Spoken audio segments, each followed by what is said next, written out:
হে WhatsApp brother, কি অবস্থা সবার? আলহামদুলিল্লাহ, আপনাদের দয়া আমরা ভালো আছি। তো আজকে দীর্ঘ অনেক দিন পর আপনাদের মাঝে আবার একটা ভিডিও নিয়ে হাজির হলাম। তো বেশি বকবক না করে ভিডিওটা এখনই শুরু করা যাক।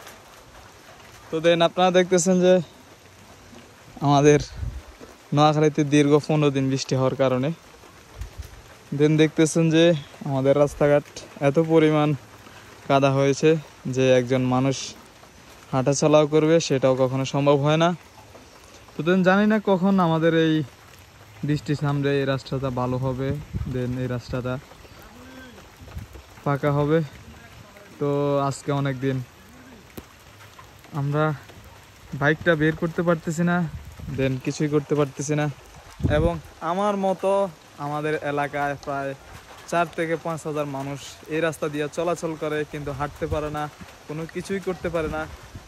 আর আমাদের এলাকার চেয়ারম্যানের কথা খেয়ে বলবো, আমরা আশা করি আমাদের বাড়ির পাশেই আমাদের চেয়ারম্যান জনাব গিয়াসউদ্দিন পাটোয়ারি ভাই, আমরা অনেক আশা ভরসা করে তাকে আমাদের এই 4 নং আলাইপুরি ইউনিয়নে আমরা চেয়ারম্যানে ভোট দিয়ে আলহামদুলিল্লাহ তাকে জয়যুক্ত করেছি যেন আমাদের এলাকাটা উন্নতি হয়।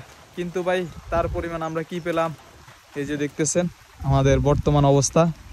একটু বৃষ্টি হলেই এই রোডে হাঁটা যায় না। এখান থেকে প্রায় আধা কিলোর মতো হবে আমাদের যোগীখালি। এটা হচ্ছে যে রমণীহাট এবং যোগীখালির যে মধ্যস্থ রাস্তাটা আছে ওইখানে আমাদের দোয়ালিয়া মহপুকুর পাহাড়ের পাশে এই জায়গাটা, যেটা জঙ্গলি বাড়ির দরজায় একটা প্রসিদ্ধ জায়গা। তো এখান থেকে প্রায় আধা কিলো পর্যন্ত কাদা। এখান দিয়ে কোনো রিক্সা চলাচল করতে পারে না, কোনো কিছুই করতে পারে না।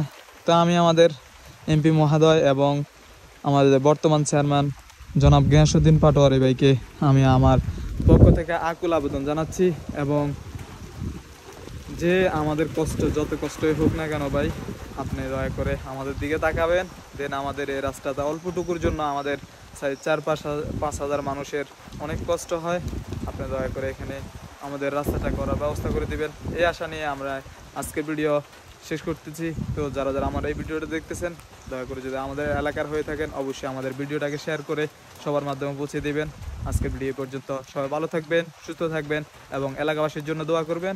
আল্লাহ হাফেজ।